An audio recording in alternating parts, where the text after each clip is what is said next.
Hello everyone. तर कसे आहात सगळे? दीपास टेस्टी डिलाईटमध्ये तुम्हा सर्वांचं खूप खूप स्वागत आहे. तर आज मी पनीरपासून एक पराठा बनवला आहे. तर चपाती भाजी कधी कधी बनवण्याचा कंटाळा येतो. तर आज म्हणजे नुसता हा कोरडा पराठा आपण खाऊ शकतो. त्याच्यासोबत काही भाजी नसेल तरी टेस्टी लागेल असा पराठा बनवला आहे. तर त्यासाठी घरी बनवलेलं पनीर होतं मी. तर ते पनीर मी किसून घेतलं आहे आणि बघू शकता साधारणतः हे 300 ग्राम पनीर आहे. तर ते सगळं पनीर मी किसून घेतलेलं आहे आणि त्यानंतर आता आपण त्यामध्ये बारीक चिरलेला कांदा घालणार आहोत. तर हे मी 2 मोठ्या साईजचे कांदे अगदी बारीक चिरून घातलेले आहेत. त्यानंतर 1 वाटी कोथिंबीर म्हणजे भरपूर अशी कोथिंबीर बारीक चिरून घातली. त्यानंतर 4 ते 5 हिरव्या मिरच्या घातलेत आणि 1 चमचावर कसुरी मेथी घातले. त्यानंतर 1 चमचा धना जिरा पूड आहे, अर्धा चमचा मिरची पावडर, त्यानंतर अर्धा चमचा हळद आणि 1 चमचा चाट मसाला घातला आहे. चाट मसाल्याने कसं थोडं चटपटीत असं टेस्ट येईल.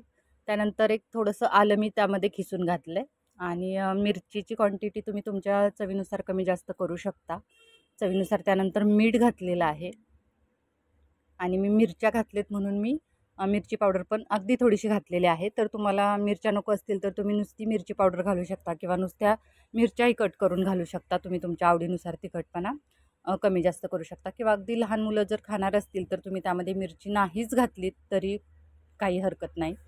बाकी मात्र सगळे मसाले घालायचे म्हणजे छान अशी त्या आपल्या या बॅटर म्हणजे आपण जे सारण बनवणार आहोत तर त्याला टेस्ट खूप छान येते. तर आता ते सगळं मी छान असं एकजीव करून घेतलं आहे आणि त्यानंतर ही गव्हाची कणिक मी चपातीसाठी भिजवलेली होती. तर आता त्याचे आपण पराठे करून घेणार आहोत.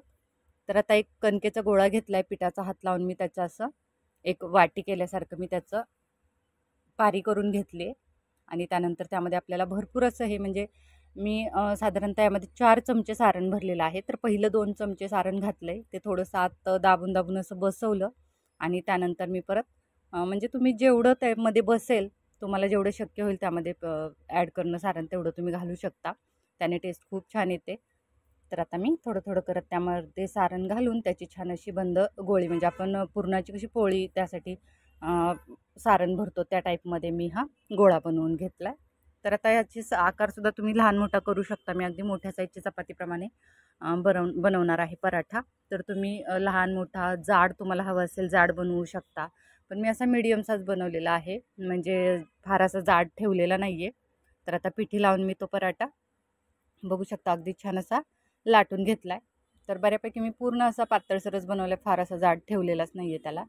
तर आता आपला हा पराठा लाटून झालेला आहे. त्यानंतर गॅसवर एक पॅन गरम ठेवलेला होता, त्यावर मी आता हा पराठा शेकून घेणार आहे. तर मी तेलावर शेकून घेते, तुम्हाला तूप किंवा बटर काय आवडत असेल त्यावर तुम्ही तो शेकून घेऊ शकता. आणि थोडा जास्त वेळ शेकून घ्यायचा आहे, म्हणजे कसं की अगदी खरपूस असा भाजला गेला की खूप छान टेस्ट येते, कुरकुरीतपणा थोडासा येतो वरून त्याला. आणि आता बऱ्यापैकी आपल्या पराठ्याला बघू शकता वरून कलर पण छान आला आहे आणि छान असं दोन्ही बाजूने शेकून झालेला आहे. तर तो मी काढून घेते आणि अशाच प्रकारे मी बाकी पराठे करून घेतलेत. तर साधारणतः त्या 300 ग्रामच्या सारणामध्ये या साईजमध्ये 10 पराठे तयार झाले होते. तर आता बघू शकता मी एक तुम्हाला पराठा अगदी कट करून दाखवते. त्यामध्ये सारण जेवढं जास्त प्रमाणात असेल तेवढं ते टेस्टी लागतं आणि बघू शकता अगदी छान असं त्यामध्ये सारण सगळ्या अगदी कडेपर्यंत त्याला सारण लागले गेलेलं आहे. त्यानंतर ही कारळाची चटणी मी तोंडी लावण्यासाठी म्हणून घेतली. लहान मुलांना अगदी सॉस बरोबर किंवा आपण कधी ग्रीन चटणी बनवली त्यासोबत वगैरे पण तुम्ही देऊ शकता किंवा अगदी कोरडाही खायला छान लागतो.